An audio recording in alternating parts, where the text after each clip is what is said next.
La parole d'aujourd'hui se trouve dans le livre de Genèse. Genèse chapitre 14. Nous allons lire à partir du verset 13 jusqu'au verset 20. Genèse chapitre 14.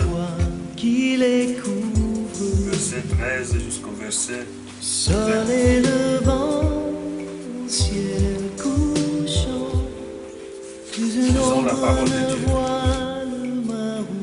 Un fuyard vient l'annoncer à Abraham, l'Hébreu.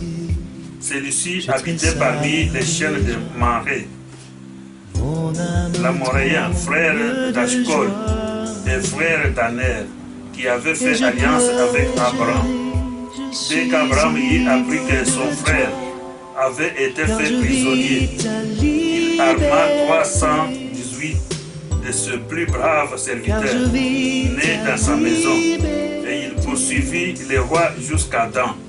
Il divisa sa troupe pour les attaquer de nuit, lui et ses serviteurs. Il les battit et les poursuivit jusqu'à Shoba, qui est à la gauche de Damas. Il ramena toutes les richesses. Il ramena aussi Lot, son frère, avec ses biens, ainsi que les femmes et le peuple. Après, Abraham fut revenu vainqueur de Kedorlaomer et du roi qui était avec lui.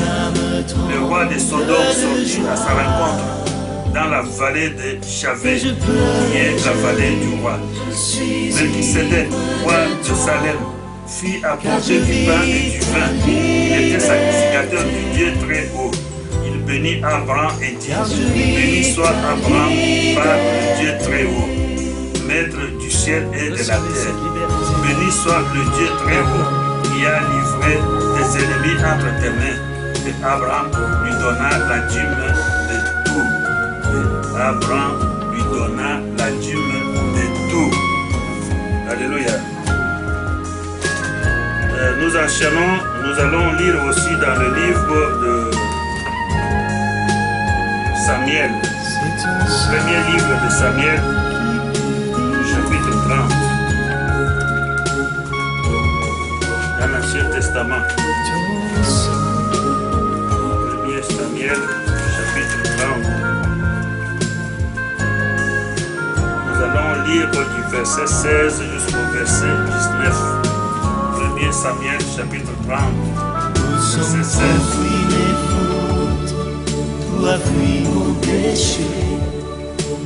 Et c'est verset 6.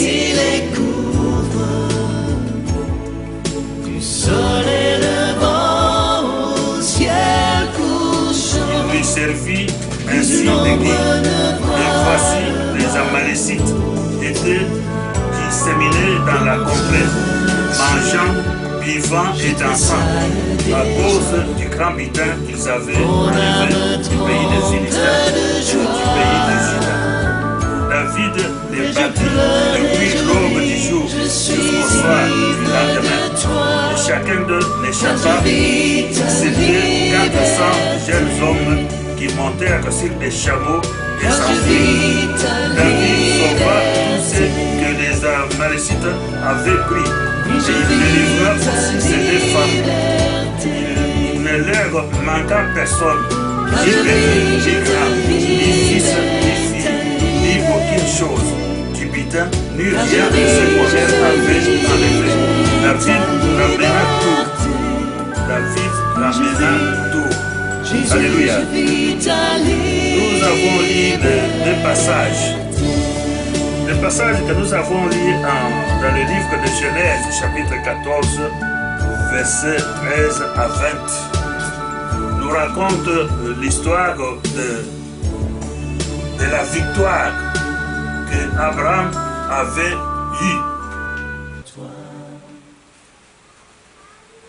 Il s'est avéré que Lot, dans le pays de Sodome où il se trouvait,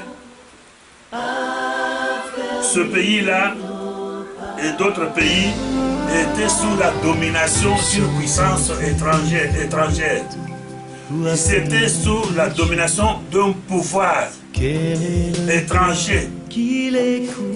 Donc ce pays-là devait payer des aumônes, devaient payer des taxes, devaient offrir des choses. Donc ce pouvoir-là vivait aux dépens de ce pays, entre autres le pays de Sodome où Lot se trouvait. Et ce pouvoir-là avait régné pendant 12 ans, que Sodome, Gomorrhe, Soa et d'autres pays, d'autres royaumes étaient soumis à ce pouvoir-là. Pendant 12 ans, les gens ont vu que c'est trop et ils se sont révoltés. Tous ces pays-là qui étaient sous la domination, ils se sont révoltés pour dire que non, c'est assez. Maintenant, nous n'avons pas à payer d'impôts. Maintenant, nous sommes devenus des royaumes souverains. Nous ne pouvons pas dépendre de ce pouvoir étranger. Ils se sont rebellés en quelque sorte. Mais le pouvoir là ne pouvait pas rester croiser les bras. Ce roi-là qui les dominait avait demandé maintenant la main et le soutien d'autres royaumes. Donc ce qu'ils avaient réuni 4 royaumes pour pouvoir combattre ces 5 pays, ces 5 royaumes qui s'étaient rebellés contre lui. Et quand ils sont descendus sur place, ils se sont arrangés en bataille. Les gens de Sodome et Gomorrhe et les gens de ce roi qui venait, qui dominait sur eux. Donc du côté de Sodome et Gomorrhe, il y avait 5 royaumes qui s'étaient réunis, 5 royaumes qui s'étaient révoltés, 5 royaumes qui s'étaient rebellés, qui avaient dit non. Nous ne pouvons pas continuer à être dominés par ce royaume, par cette puissance étrangère. Mais quand ils sont arrivés au combat, les 4 rois, cette puissance-là était toujours très forte.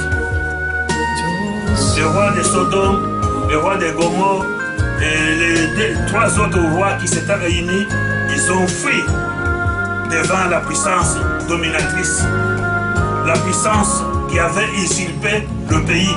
Ils ont fui. En fuyant, donc les vainqueurs ont pris en captivité des hommes et des femmes qui se trouvaient dans ce pays-là. Ils ont pris tous les biens qu'ils avaient, des bêtes, des moutons, des chèvres, des boucs, tout ce qu'il y avait, des provisions qu'il y avait dans ce pays-là. Ils ont tout amené, et des hommes et des femmes qui étaient restés, qui ont été capturés. On les a amenés. Donc quelqu'un qui était sur le champ de bataille, celui qui avait fui, il est allé jusque chez Abraham pour lui annoncer, voilà ce qui s'est passé.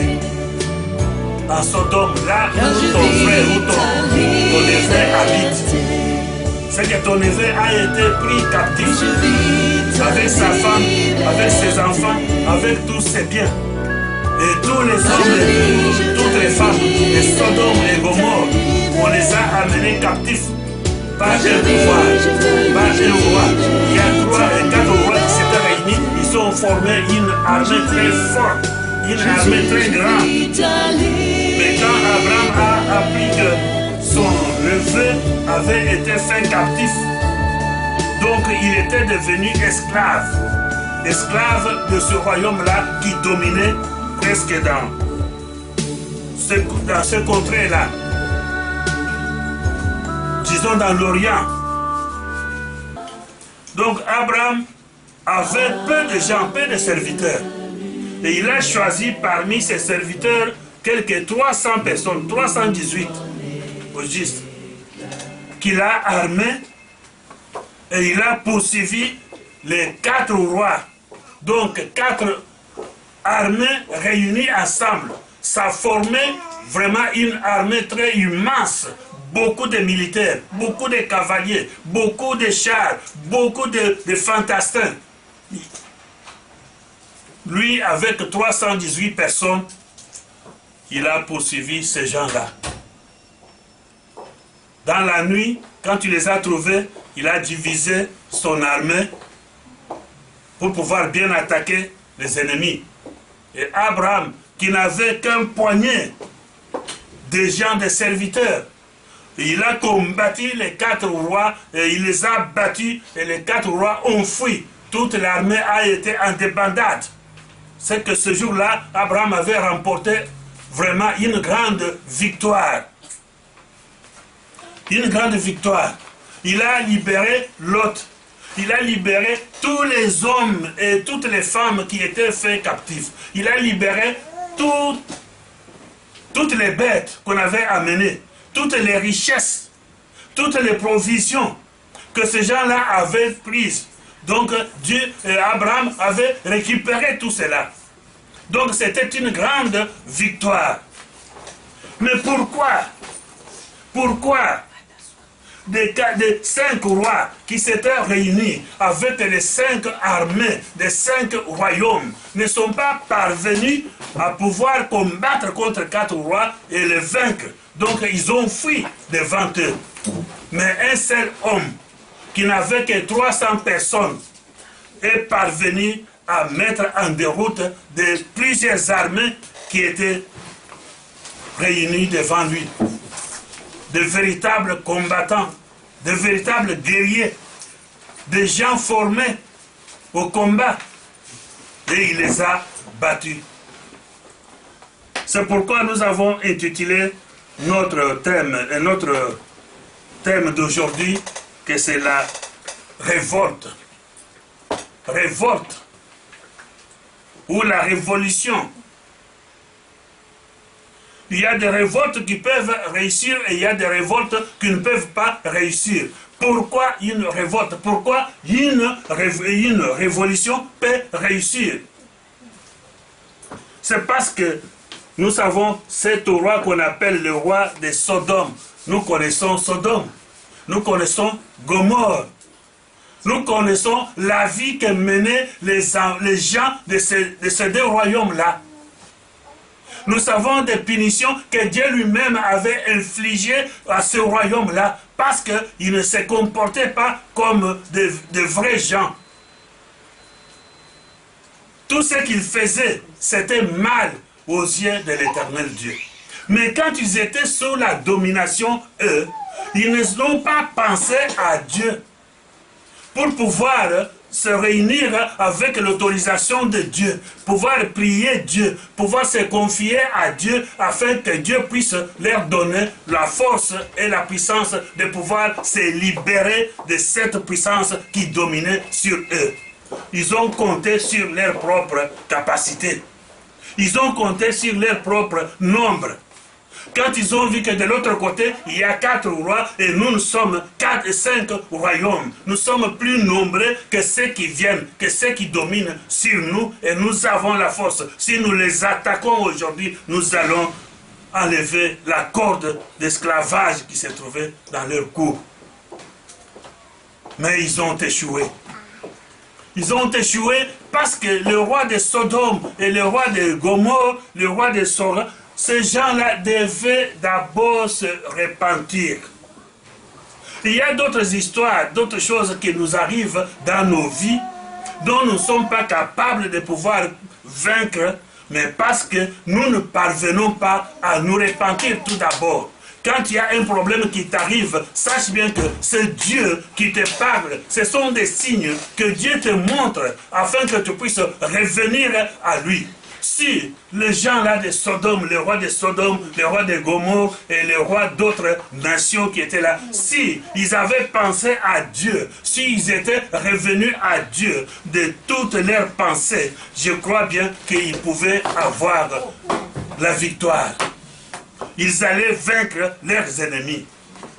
Mais Abraham, cet homme qui n'avait aucune armée, cet homme qui n'avait que 300 personnes seulement, mais parce qu'il avait Dieu, il était le serviteur de Dieu, il marchait à la lumière de Dieu, il marchait avec la parole de Dieu. C'est pourquoi cet homme avait eu vraiment une grande victoire. Là où 5 rois, 5 royaumes, 5 armées réunies avaient échoué, et lui, il a réussi. Alléluia. La révolte. Il faut compter sur Dieu. Dans tout ce que tu fais, tout le combat que tu peux livrer, toute la bataille que tu peux livrer, toutes les démarches que tu peux faire, tout ce que tu peux faire sur la terre durant votre vie, pendant que tu es encore dans cette tente, faites-le avec Dieu. Confie-toi à Dieu. Ne compte pas sur ta connaissance, ne compte pas sur ta force seule. Ta force seule ne peut pas parvenir à te délivrer. Ne comptez pas même sur d'autres nations. Si votre pays est sous l'occupation, ne comptez pas qu'il y a des grandes puissances, qu'il y a tel pays viendront pour pouvoir nous délivrer. Mais compte sur Dieu. Amen. Confie-toi à l'éternel Dieu. Fais de l'éternel Dieu tes délices. Il te donnera le désir de ton cœur. Appuie-toi sur Dieu. Ne t'appuie même pas sur ton père, ne t'appuie même pas sur ta mère, mais appuie-toi sur Dieu, parce que c'est Dieu qui est le Tout-Puissant. C'est Dieu qui a la force, c'est Dieu qui sait changer des choses. C'est Dieu qui voit tout ce qui se passe dans les ténèbres, qui se passe dans les endroits secrets. Confie-toi à l'éternel Dieu.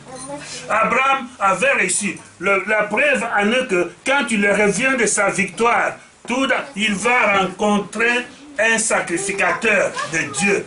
Cet homme qu'on appelle Melchizedek ou le roi de Salem. En tradition des choses, on dit le roi de Jérusalem.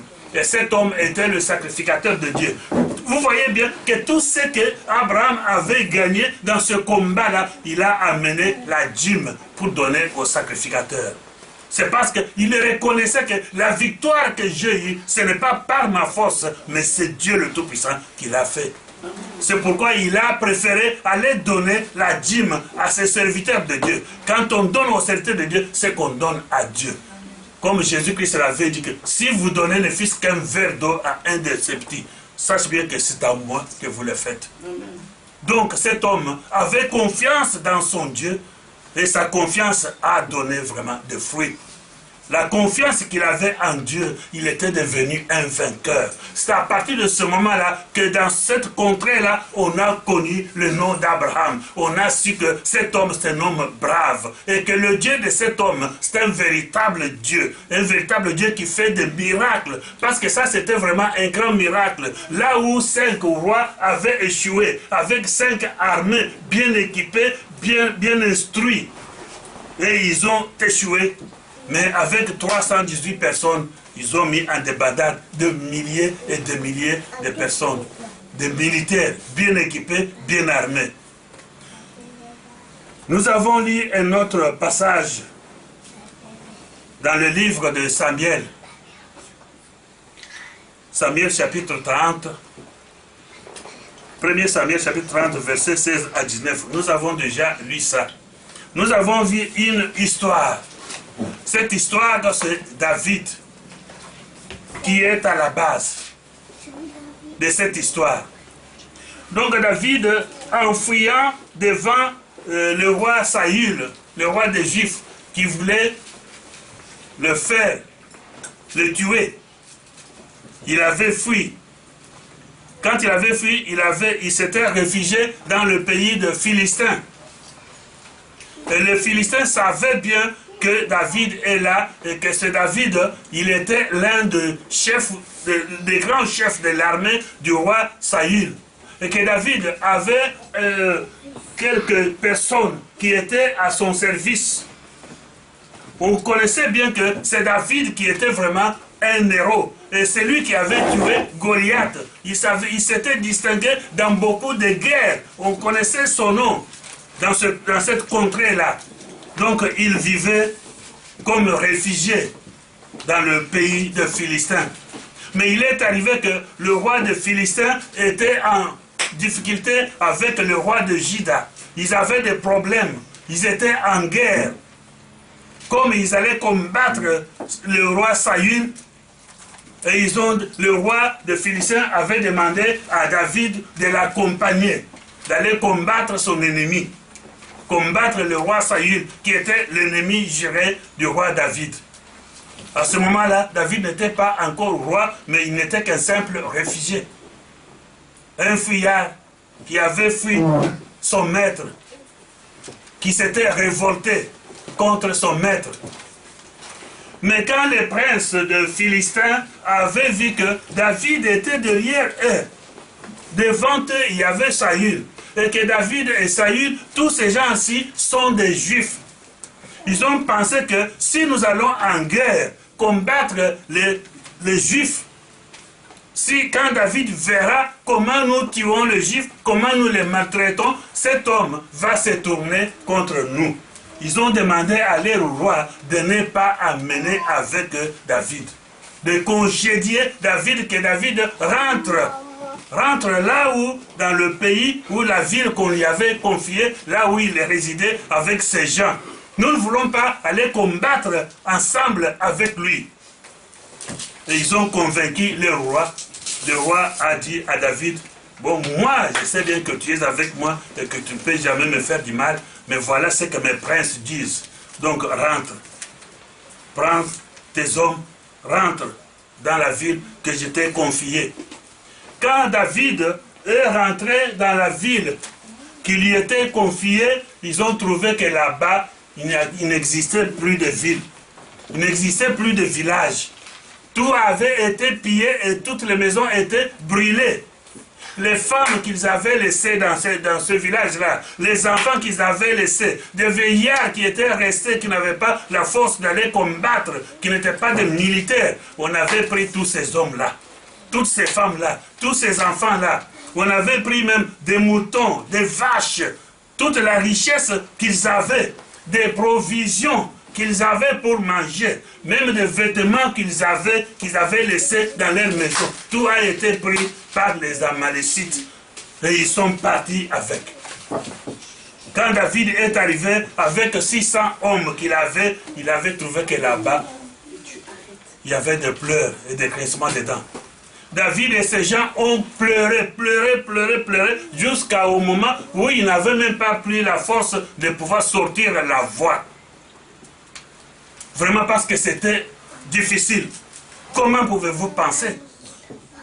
Vous avez laissé votre femme, vous avez laissé vos enfants, vous avez laissé vos biens et vous rentrez, vous ne trouvez absolument rien. Et tout a été pris. Ils ont vu un jeune homme, comme Dieu ne dort pas, un jeune homme qui était malade, qui avait été abandonné par son maître. David a demandé à l'homme, d'où viens-tu, qui es-tu? Je suis égyptien, mais je suis esclave d'un Amalécite. Nous avons fait invasion, nous avons été dans le pays de Juda, nous avons fait ceci, nous avons fait cela, nous étions même à Sigla. Sigla, c'est là la ville où David habitait. Nous avons brûlé, nous avons pris toutes les femmes, tous les hommes, tous les enfants qui étaient là et tous les biens. Mais moi, comme j'étais malade, mon maître m'a abandonné. Je n'avais pas la force de pouvoir marcher avec eux, ils m'ont abandonné. David a ordonné qu'on lui donne à manger à ces jeunes hommes-là. On lui a donné à manger et il a retrouvé la force. Il a dit, bon, conduis-nous là où se trouvent ces gens, ces troupes. L'homme était malin, il lui a dit, comme ça tu me jures que tu ne me tueras pas. Si tu me dis que tu ne me tueras pas, je vais t'amener là où se trouvent ces gens qui ont fait ce que vous plairez aujourd'hui. David lui a dit que tu ne mourras pas. Ils sont partis, il les a conduits jusqu'à l'endroit où se trouvaient ces gens-là, cette armée-là. La population était là et les gens étaient en train de danser, en train de boire, en train de fêter. Et David les a combattus avec ces gens-là jusqu'au soir. David a remporté une grande victoire. Il a récupéré tout le monde, tout le peuple que l'on avait pris en captivité. Ces deux femmes étaient prises en captivité. Des chevaux, des ânes, des chèvres, des moutons, et tout ce qu'on avait pris, toute la richesse qu'on avait prise. Et David avait tout récupéré et il est revenu avec ses gens dans la joie. Pourquoi la parole de Dieu nous dit que David s'était réconforté dans son Dieu. C'est dans son Dieu qu'il avait retrouvé la consolation. Comme il a pensé, il a su que même si tout a été pris, même si mes femmes ont été prises, les enfants et tout le village a été pillé, tout a été brûlé, mais David avait confiance dans son Dieu. Il a appelé le sacrificateur. Il a dit, consulte Dieu. Est-ce que je peux poursuivre ces gens ici? Est-ce que je peux remporter la victoire? Le sacrificateur a consulté Dieu. Il a dit que, oui, poursuis ces gens. Tu vas les retrouver et tu vas les vaincre. Tu vas remporter la victoire. Voilà là où se trouve la force et la puissance de David. Des gens qui avaient une grande armée.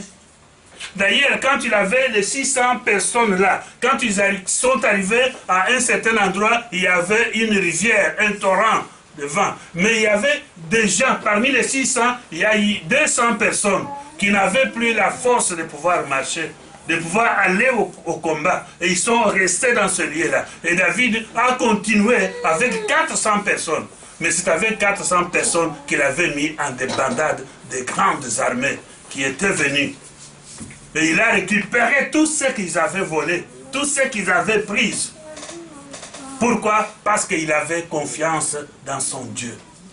Quel que soit le problème qui peut arriver, les femmes de Dieu, les hommes de Dieu, ne tremblez pas, parce que nous avons un Dieu vivant. Sachez bien que Dieu est capable de te donner la victoire. Dieu est capable de changer les choses.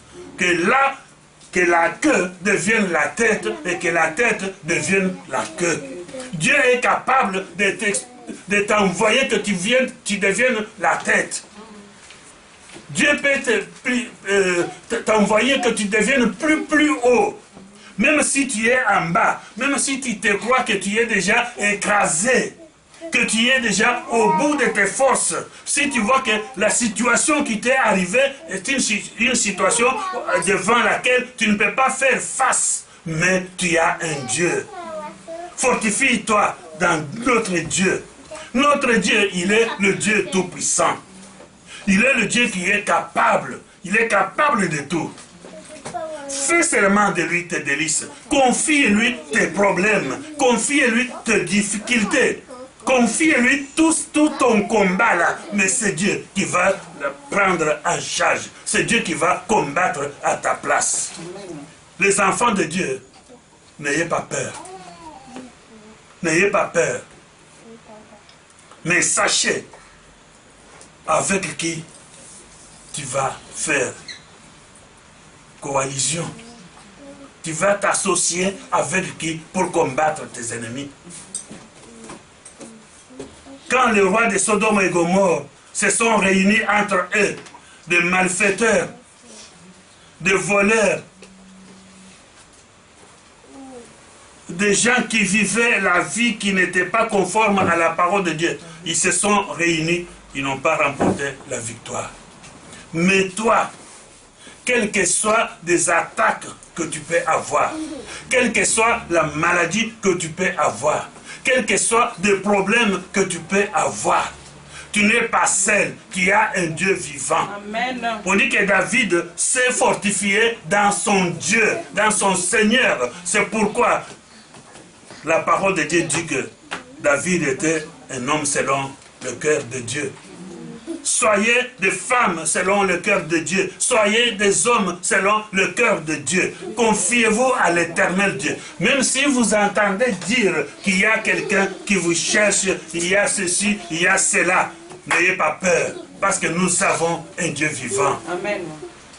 Même si ta femme a été prise, même si tes enfants ont été pris, même si ton mari a été pris, mais notre Dieu, c'est un Dieu qui sait changer les choses. C'est un Dieu qui donne la vie là où il y a la mort. C'est un Dieu qui tient dans sa main le ciel et la terre. C'est un Dieu qui est le Dieu tout-puissant. Nous disons que notre Dieu ne dort pas, notre Dieu ne sommeille pas, notre Dieu voit tout. Mais seulement, il cherche, il veut que nous puissions nous appuyer sur lui. Quelles que soient les difficultés, ma fille, que tu as dans ton foyer, que tu as dans ton travail, que tu as dans ta vie, ne t'inquiète pas. N'abandonne pas, mais confie ton problème à l'Éternel Dieu. Et mets ta confiance dans les promesses de Dieu. Et Dieu agit. Nous avons un Dieu capable. Nous avons un Dieu capable. C'est pourquoi, quand vous donnez des témoignages, nous voyons que vraiment, nous avons un Dieu vivant. C'est ça qui fait la joie de l'homme.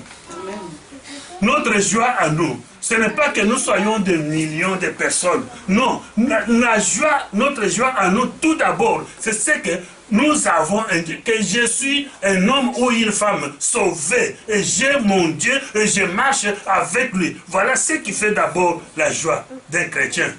La joie d'un enfant de Dieu. Confie-toi à l'Éternel Dieu. Confie-toi à l'Éternel Dieu. Même s'il y a des millions et des millions de personnes qui sont contre toi, ne t'inquiète pas. Nous avons un Dieu tout-puissant. Un Dieu qui change les choses. Un Dieu qui fait de grandes choses. Un Dieu qui donne la vie. Un Dieu qui est le véritable combattant. Un Dieu qui sait combattre à ta place. C'est pourquoi nous avons la joie. Nous, chrétiens. Chrétien, aie la joie. Chrétien, sois prospère. Chrétien, espère en ton Dieu. Parce que tu as un Dieu qui a promis que je ne t'abandonnerai pas. Et je serai avec toi jusqu'à la fin de ce monde. Tu es dans la joie, Dieu est avec toi. Tu es dans la souffrance, Dieu est avec toi. Tu es même dans la prison, Dieu est avec toi. Ne crois pas que tu es abandonné. Mais Dieu est avec toi. Mets seulement ta confiance en notre Dieu. Il est le Tout-Puissant. Il est le véritable Dieu.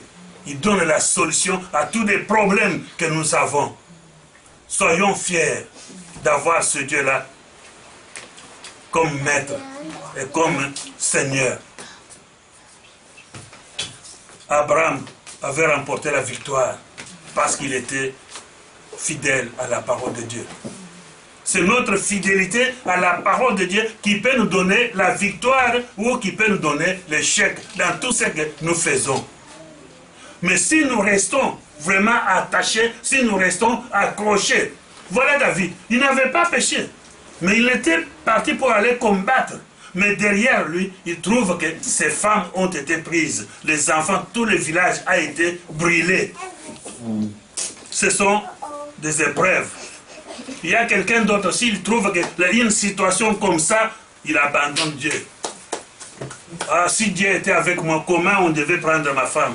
Comment on devait voler? Comment on devait brûler ma maison? Comment on devait emporter tout ce que j'avais déjà fait?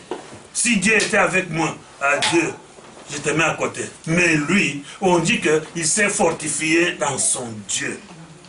Il a été consolé par la parole de son Dieu. Quelles que soient les difficultés, mais il a appelé le sacrificateur. Il a demandé, demande à Dieu. J'interroge Dieu. Est-ce que je peux poursuivre ces gens? Poursuis-les. Est-ce que je peux les battre? Et tu vas les battre. Parce que tu t'es appuyé sur la puissance qui écrase d'autres puissances. Tu es appuyé sur le Dieu qui est le Tout-Puissant, qui est le Créateur. Et tu vas agir. Voilà ce qui fait notre joie. Des difficultés que tu rencontres dans ta vie, mon fils, ma fille, confie-toi en l'Éternel Dieu. Et reste serein. Reste serein. Ne te montre pas malheureux. Ne te montre pas comme déjà une femme vaincue ou un homme vaincu. Non, sois toujours courageux. Toujours joyeux. Parce que tu as un Dieu vivant. Nous avons un Dieu qui agit, un Dieu qui entend, un Dieu qui voit, un Dieu qui est le maître des temps et des circonstances. Même si le temps passe, même si la maladie dure, même si la situation que tu as dure, mais sache bien que ton Dieu ne t'a pas abandonné. Mets toujours la confiance dans ton Dieu et tu vas remporter la victoire. Comme David avait remporté la victoire sur ce roi, sur cette armée qui avait détruit Ils étaient restés comme des gens sans espoir. Même des gens qui étaient avec lui, les 600 là voulaient lapider David.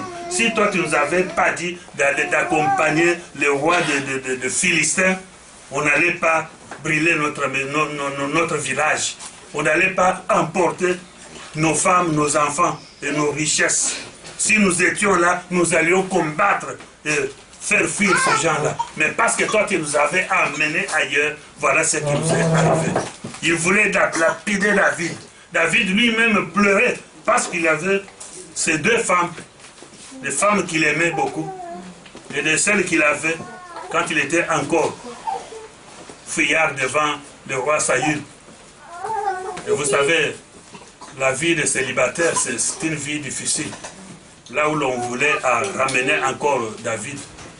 Donc c'est pourquoi il pleurait. Il pleurait ses femmes. Mais Dieu est Dieu. Tout ce que les chenilles ont volé, tout ce qu'ont dévoré, tout ce que le voleur a volé, notre Dieu est capable de restituer tout. Il nous demande seulement la foi et la conviction, et l'amour, l'attachement, la fidélité à sa parole. Une fidélité sans hésitation, sans honte. Crois dans ton cœur que moi, je suis fille de Dieu, je suis fils de Dieu, et Dieu ne m'abandonne pas. Et je ne serai jamais vaincu.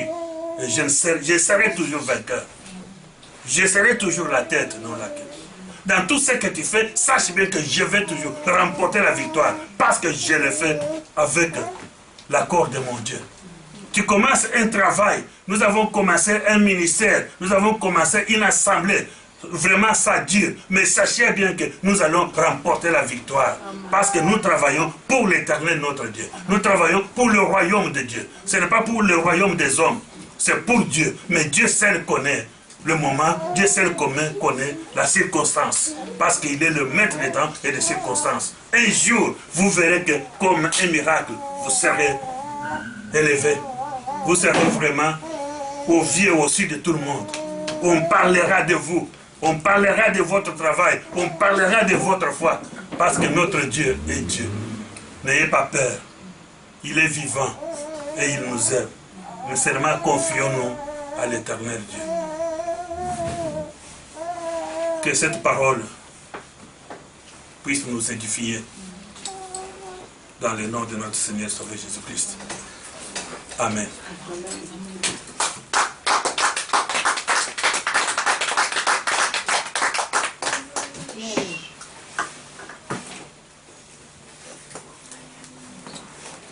Est-ce qu'il y a quelqu'un qui peut éteindre ça? Éteins la fenêtre ici. Ferme la fenêtre. Ferme en haut. Ici? Oui.